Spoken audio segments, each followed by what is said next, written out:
Assalamualaikum warahmatullahi wabarakatuh. Kembali lagi dengan saya Davan Mulifa di Mulifa Channel.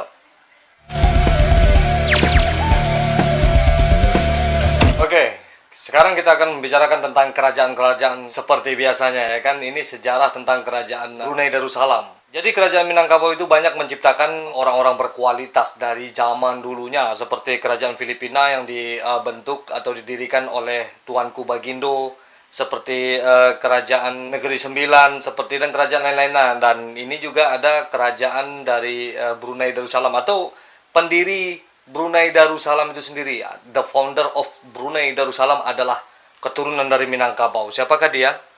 Nah, ingin tahu kisah ceritanya kalau pendiri kerajaan dari Brunei Darussalam ini adalah orang Minangkabau? Jangan lupa dulu di subscribe, di like, di komen, di share kalau ini bermanfaat buat kalian semua. Ini dia kisah sang pendiri negara Brunei Darussalam. Silsilah kerajaan Brunei mengikut pada batu tersilah dimulai dari Awang Alak Betatar, raja pertama yang memeluk agama Islam, tahun 1368. Catatan tradisi lisan diperoleh oleh syair Awang Semaun yang menyebutkan Brunei berasal dari perkataan Barunah.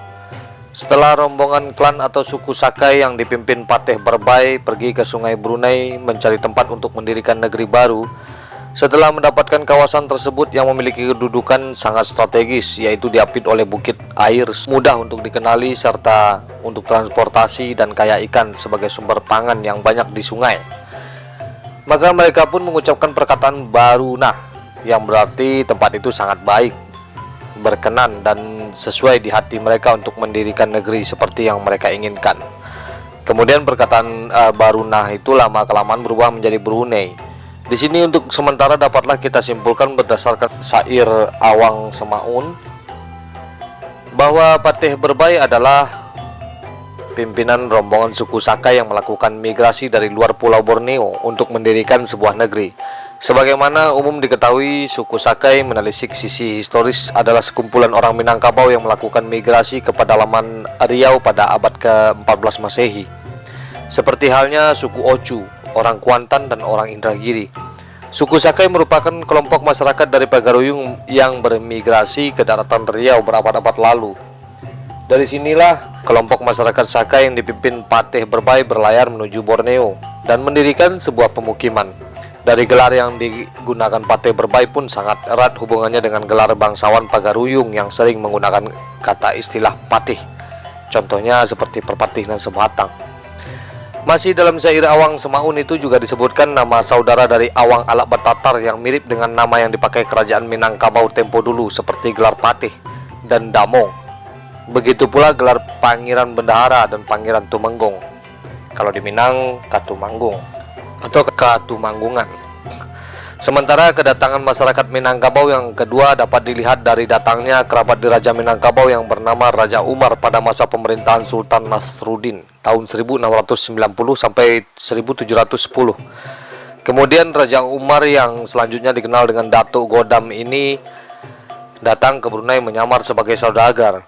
Beliau merupakan keturunan Bendahara Tanjung Sungayang, Pagaruyung. Ayah Datuk Godam yang bernama Bendahara Harun kawin dengan seorang wanita Belanda yaitu anak Jan van Groenewegen yang menjabat sebagai residen Belanda di Padang. Menurut adat Minangkabau, Bendahara Harun merupakan anggota Basa Ampek Balai yang menjalankan administrasi kerajaan bersama-sama. Keputusan Basa Ampek Balai sebelum dijalankan haruslah mendapat persetujuan dari Raja Alam, Raja Adat dan Raja Ibadat atau Raja Tigoselo. Raja Alam merupakan penguasa kerajaan dan menguasai hukum menurut adat yang turun-temurun. Raja Ibadat adalah raja yang menguasai hukum Islam sebelum dijalankan di tengah masyarakat. Dewan Basa Ampek Balai tersebut terdiri dari Bendahara di Sungai Tarap, Tuan Gadang di Batipuh, Raja Indomo di Suarwaso, Angku Kadi di Padang Gantiang. Dapat disimpulkan melihat kedatangan gelombang pertama yang dipimpin Patih Berbai sangat kental nuansa orang Sumatera atau Sakai yang menurut sejarah merupakan kelompok masyarakat Pagaruyung Minangkabau yang hijrah ke pedalaman Riau. Analisa kedua ini yang mendapatkan sinyalemen orang Brunei adalah keturunan Minang berdasarkan syair Awang Semaun tadi yang menyebutkan nama saudara Awang Alak Betatar yang menggunakan gelar khas Pagaruyung.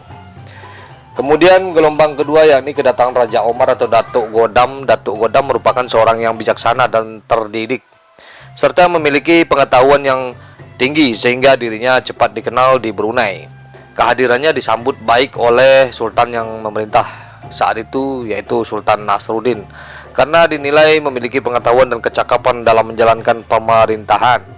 Sultan Brunei meminta Datuk Godam menetap di Brunei dan disuruh menikah karena merasa berhutang budi. Sultan Nasruddin menawari Datuk Godam permintaan apa saja untuk dipenuhi. Datuk Godam kemudian menyatakan keinginannya mempersunting anak Pangeran Tumenggung, Pangeran Abdul Qadir, yang menjadi istri ketiga Sultan. Permintaan tersebut dikabulkan saja oleh Sultan. Permintaan tersebut dikabulkan, lalu bersama perempuan bernama Tandang Sari inilah Datuk Godam kemudian mendapatkan dua anak, yaitu Mantri Uban dan Menteri Putih. Datuk Godam berjasa menyelesaikan berbagai permasalahan yang terjadi pada waktu itu, sehingga beliau semakin disukai Sultan. Apa yang dilakukannya tidak lepas dari pengalaman di kerajaan Minangkabau. Atas permintaan ayahnya, Bendara Harun, Datuk Godam bermaksud meninggalkan Brunei untuk kembali ke Minangkabau dengan membawa anaknya Menteri Uban. Nama sebenarnya adalah Abdul Rahman. Dengan berat hati, Sultan Nasruddin memberi izin dengan syarat agar anak keduanya, Menteri Putih, tetap tinggal di Brunei sebagai cikal bakal administrator pemerintahan dan diharapkan memiliki loyalitas yang tinggi kepada Sultan sebagaimana yang telah ditunjukkan Datuk Godam. Di samping itu, Sultan Nasruddin berjanji akan menganugerahkan keistimewaan kepada anak cucu Datuk Godam sebagai keturunan bangsawan sebagaimana di Minangkabau. Keturunan inilah yang sekarang disebut Awang-Awang Damit dan dipilih oleh para Sultan Brunei untuk dianugerahi gelar menteri, yaitu pembesar negara yang turun-temurun. Berbicara soal Awang Alak Betatar. Awang Alak Betatar Sultan atau Sultan Muhammad Shah lahir pada tahun 1363, wafat pada tahun 1402. Ia ialah seorang raja Islam Brunei yang pertama. Ia sebelumnya bernama Awang Alak Betatar dengan gelar Sang Aji atau Raja. Ia menikah dengan seorang putri Johor, putri Dayang Pinggai. Ia mewarisi Naubat Nakara Ganta dan alamat dari Minangkabau, negeri Andalas. Putrinya, Putri Ratna Dewi, menikah dengan Ong Sumping, seorang keturunan bangsawan Tiongkok pada tahun 1371. Ia mengirimkan utusan ke Kaisaran Dinasti Ming, di mana catatan Tiongkok menyebutnya dengan nama Mahamosa, atau dalam bahasa Indonesia Sultan Muhammad Shah. Dan Sultan Muhammad Shah atau Awang Alak Betatar wafat pada tahun 1402. Oke, terima kasih. Itu tayangan yang semoga saja bermanfaat buat kita semua, ya kan? Nah, Brunei Darussalam itu adalah awalnya dari kata barunah. Barunah atau barunah. Barunah. Barunah itu artinya, nah ini baru.